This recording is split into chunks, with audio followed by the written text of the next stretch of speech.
All right, welcome everybody to another episode of Leo's Logic. Today we're going to be combating the substitute stigma, for those of you unaware.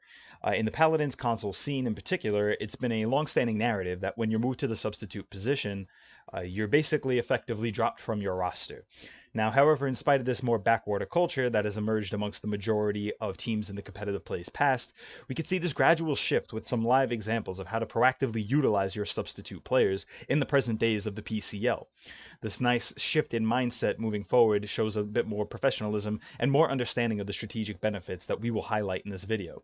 So before we get into that, I want to examine the birth of this stigma just briefly so everybody understands exactly where it comes from, and then we can emphasize how teams have properly utilized their subs so far to date.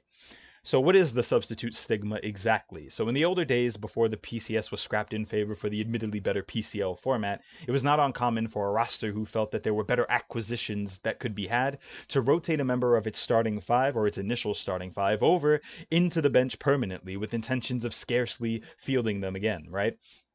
So whether or not this was a purposeful jailing of a prospective talent, gross neglect strategically, or simply a lack of innovation would have to be judged on a case-by-case basis, but I'm not here to break down the history of it, just to give you a snapshot of why it exists. So this is basically the birth of the stigma, right?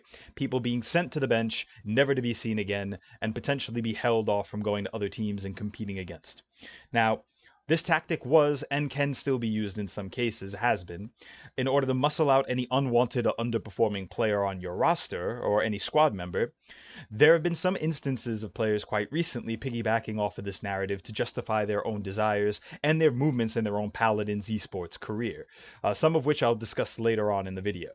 But firstly, I want to dispel the stigma by exploring all the benefits available to having a substitute, both for the substitute player as well as the teams that decide to field a six-man roster or better, right?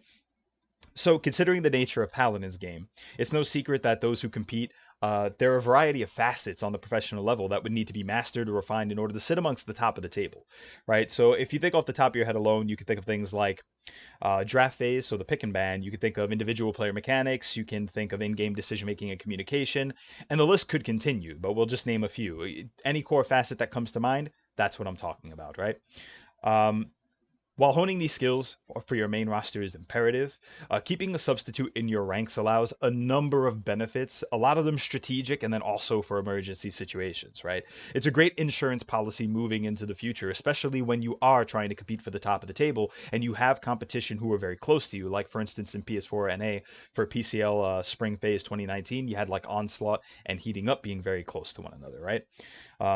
Arguably the only region with a competitive top of the table. Nobody else in the other regions was able to unseat or take a game off of anyone else in their respective divisions. So let's highlight some of this, right? There's strategic flexibility that is enabled for any roster when you do have a substitute, right? You have six-man team. And now let's get into all the different strategies here, right? So there's the aspect of mental health, fatigue, tilt, all of these elements, right? You go into a best of five. You get annihilated in your first game, but don't worry, you have four left. You go into the next thing, you think about game two. This is all that's in front of you. What are you going to do? How are you going to approach game two? Well, if a player manages to lose center, lose full as they called it, well then now you have a substitute, someone who could potentially come in, reset the mentality of the player who's lost full, allow them to mentally reset themselves, right? They can come back in game three potentially, but now you have a substitute, someone who not only got to observe the previous game to some capacity, understand how the opponents are wanting to play, but now you get to pick the map, potentially field the substitute, develop certain strategies around that substitute, right? If your main roster, another strategic element, if your main roster manages to specialize in very particular compositions with enough champion diversity that they don't get completely screwed in the pick ban, right? All of a sudden you could bring in the substitute and they could have mastery of a different set of champions. Now, this enables you to have greater flexibility in your draft. Your opponent has to account for the fact that you can field your substitute. So how do they want to approach pick ban versus your main roster and then versus your substitute? And this relies obviously on proactively utilizing this player and making sure that they train in a certain number of scrims, split the scrim times evenly and things like this, right? It's the concept of being proactive in using your sixth man. And I think that's where a lot of the stigma comes from, is that teams historically have not been proactive in how they utilize their sixth member. But let's go on with the benefits of having six men, right? Emergency coverage. So we've seen it a few times now, right? We can actually emphasize retaliation in week 10, and I think also consequently 2 other weeks where they weren't able to play, despite having like 15 people ascribed to their roster. They weren't able to get 5. But if they had a dedicated substitute, then not having their 5th man for week 10 would not have mattered. They would have been able to play. But because they didn't have emergency coverage in the event that someone wasn't there, they didn't have that 6th man. They obviously couldn't be bothered to mention any of the other 7 people that were tied to their roster or at least assigned to it and signed up for it in the previous weeks. And now they couldn't participate in that week or other weeks, as I was informed. Not only that, but you could also think of internet outages.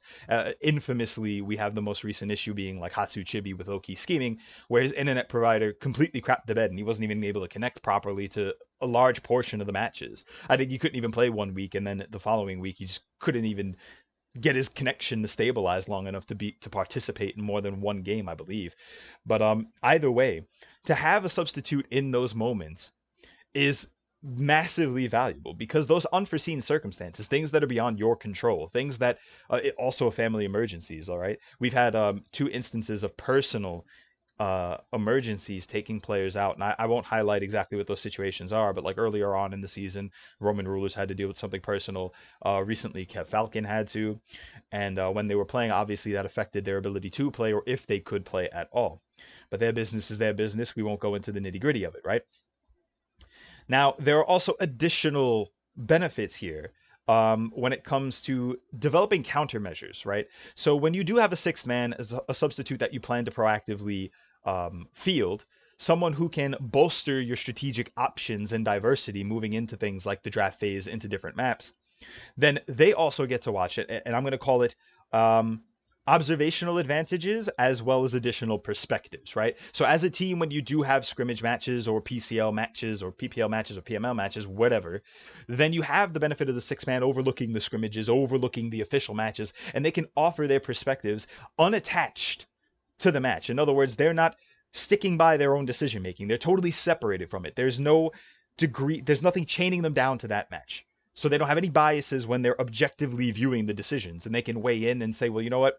You felt like you should have did this. Everybody else on the team felt like you should have did that. But as an outsider looking in, as someone who watched the match without any sort of inhibition, without any sort of attachment to it, I think you should have did this. And they can provide an alternative option or an alternative perspective that can be quite beneficial, right? Because everybody who might be fighting amongst themselves, should a team have any infighting, it would be good to have that neutral perspective.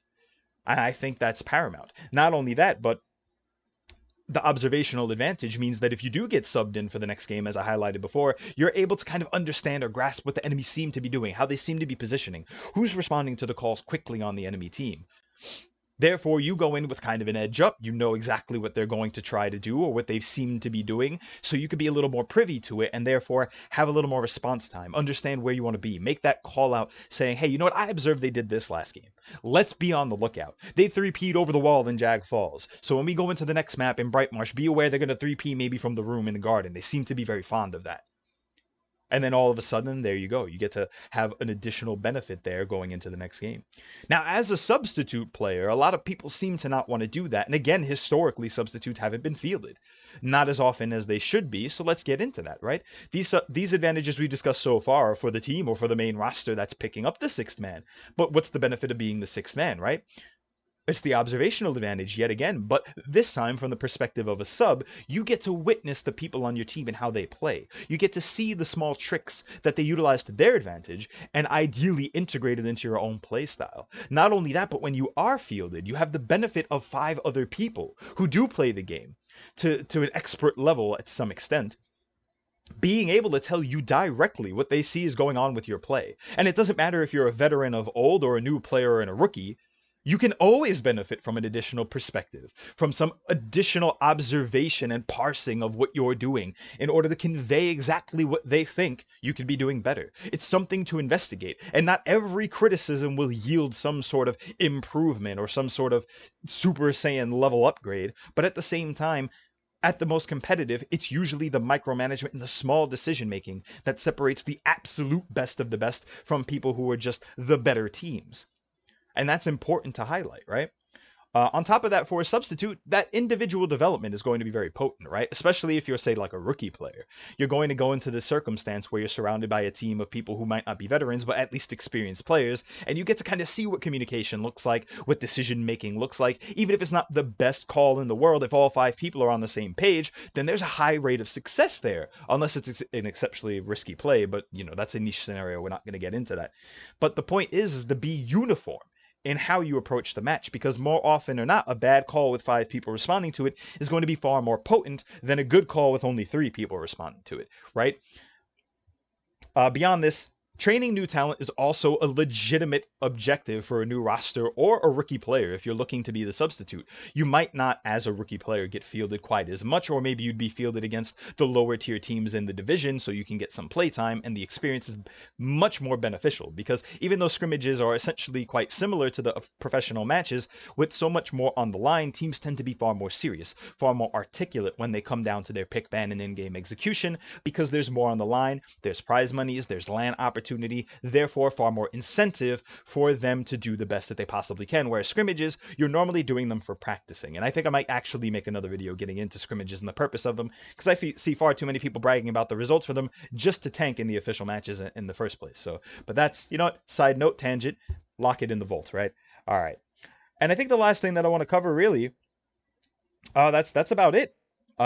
Player preference and purported falsehoods I have written down here. That's on my outline. And like I said before in the introduction, I do, or at least close to the introduction, that I do want to get into these false narratives that are being spun. Again, it's the whole concept of what really grinds my gears about that if you can't beat them, ban them, right? Harken back to that. We've seen some instances recently where players have been moved to substitute positions, and because they have a preference to want to play on a starting roster, they would parrot this false information that they were dropped. You weren't dropped. Up till now, historically, yes, subs are not utilized properly. Teams do not really know how to implement them. It has to be a proactive endeavor, and no one seems to be able to take up that mantle for whatever reason. So yes, maybe the likelihood in the past is that you wouldn't be fielded. However, it's important to open up that discussion with the team, right? We have the instance with low-key scheming and Ralkion most recently, considering, what is it, week 10, week 11, whatever the most previous week was, where Onslaught was playing, but due to Fiery Impact's disappearance, they decided to field Ralkion as a sub, although Ralkion was listed with low-key scheming. And behind the scenes, they did have that conversation where Ralkion wanted to get paid for playing with low-key scheming, and they made the agreement that if he stayed on as a sub, that he would definitely see his share of that money, right? And that's more internal team issues. They can get into that. They can clarify that. I'm not going to go any deeper into it. But that was the crux of the agreement, and he ended up playing with the other team. Now, whatever comes out of that is between them. But point being is that Hatsu's internet, again, we go back to that emergency coverage. If you have a substitute, which Ralkion would have been, Hatsu's internet crapping out, Ralkion plays, all of a sudden they can play the match. I doubt that a team of the caliber of Onslaught would be struggling to find a substitute. There are definitely options that would have been out there. So this very weird and niche situation, they didn't know any better, more than likely, I'll be honest. So I don't really want to fault them for it. I don't really want to fault low-key scheming for it. But somewhere, something got lost in translation, and that much is obviously true. But I just wanted to emphasize, he posted out a free agency post that he took down after this agreement was made on Twitter. You cannot find it anymore, to my knowledge. And I think that's a little telling of the fact that people once moved to sub will automatically just assume they're dropped. Now, granted, I believe in that announcement, according to Hatsu Chibi, they did say he could explore options because he has the player preference, right? He wants to play on a main roster. And there's nothing against that. And let me just make that statement abundantly clear. If you have preference that you want to play on a main roster, there's nothing against it. I have nothing against the player who wants to look for their options in order to explore being main roster, because that's your prerogative. But communicate that with your team, because once you make that agreement that you're going to sub for them, especially when there's money involved, correct? You would want to hold up that end of the deal, would you not? Additionally, prior to this, I believe it was prior to this, the situation with low-key scheming and Izzy Mitchell as well, to highlight that, because when they did move him to substitute, he also expressed that he was dropped, and to this day kind of echoes that narrative, right, that he was dropped, and it's not that, it's sub. Just don't spin the falsehood. If you want to be a main roster member anywhere else, you want to look for your options, just say that. You don't want to be subbed. But when you're intentionally misrepresenting the the actual motivations of the team that you're on by saying, no, they dropped me. I just want everyone to understand that's not okay. That is a blatant falsehood. That's a mistruth. That's a lie. Intentionally so, right? And keep in mind, player preference is okay, but lying and misrepresenting the actual information that may have occurred is not. So talk it out, have the full communication in those instances, talk to the team that moved you to substitute and say, hey, you know what? I really don't want to sub. I'll stay on with you until I find a position somewhere else. So you guys have to look for another active sub as well, because I myself want to play on a main roster, right? And that's acceptable. That's perfectly fine in my book, and I don't think that's against the rules in the PCL as far as trades and moving to other rosters go. So, that's fair game, right? But I think the heads up is definitely worth noting because that's a professional relationship one way or another. Even if you don't consider your time with that team to be very close, or the bonds that you may have forged to be, I guess, lackluster, not so close, but it's still something that you have. And burning bridges before you get to have advanced opportunities, I would say, is kind of asinine, right? You want to have as many friendships in the pocket, as many connections as possible, because no matter how talented a gamer you are, if you burn every single bridge that you have, there's going to be some level of friction. There's going to be some impact on team synergy, should you even go to a roster that's an all-star one, correct? On that topic, team synergy is also another note that I actually do want to get on when it comes to the benefits of having a six-man roster, because ultimately you get to refresh. It's the same concept as resetting tilt or the mental fatigue that a player might face in a very clutch situation where they might be off center or tilted, right? When that six-man comes in and they are able to refresh that, there is a different type of synergy that can be built and honed because you have multiple people. It's not the same people just coming in game after game, maybe losing, maybe being tired of losing, maybe rage quitting. You can just throw in that sub, refresh the team atmosphere, introduce a different catalyst or X factor, so to speak, and then all of a sudden it kind of regenerates everybody's willingness to communicate. It kind of bounces back the entirety of the team's mentality and not only that individual player. I didn't emphasize that enough, wanted to emphasize it now, right? So beyond this, and just to kind of summarize a little bit before we get on to this conclusion here, is there are numerous benefits, strategic, whether it be the flexibility in the draft phase, the pick ban by opening up different type of champ options from your sixth man and your main roster. There are going to be in-game differences as well, depending on the level of communication and decision-making that they might have, especially since the person sitting out gets to observe the game and listen to the communication and understand what's lacking, and potentially introduce what was lacking into the games moving forward. On top of that, we've already mentioned the emergency coverage should there be internet outages, family emergencies, or any personal issues that have to be remedied. And that's about it. So as we've discussed, this substitute stigma, it has to be eradicated. I think it can't last any longer, because then you have certain issues like we highlighted with like low-key scheming roster members that don't even have to exist in the first place, ranging from outright falsehoods to miscommunication and complications on that end.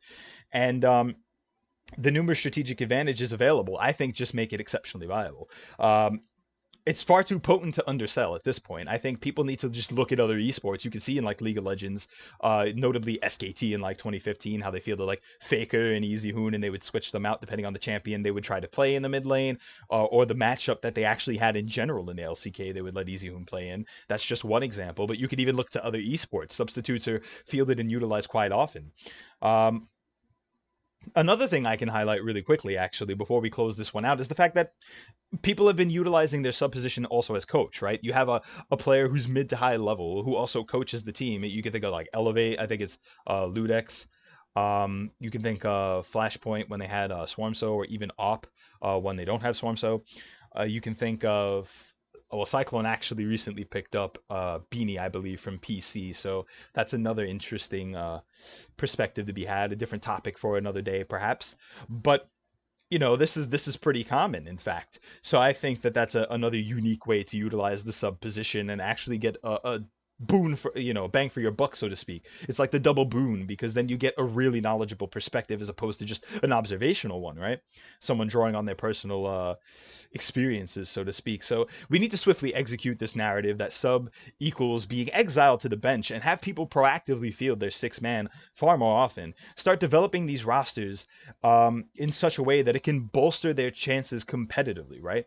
So That's all I got to say about this substitute stigma. Hopefully this sinks in. Hopefully some teams will take some proactive steps in the PCL. I didn't speak too much on the PML and PPL because admittedly I don't know how often they utilize substitutes or how many teams actually have substitute players. But in the PCL specifically, where I reside, where I've witnessed a lot of tomfoolery, so to speak, and fuckery going on, I think it needed to be emphasized.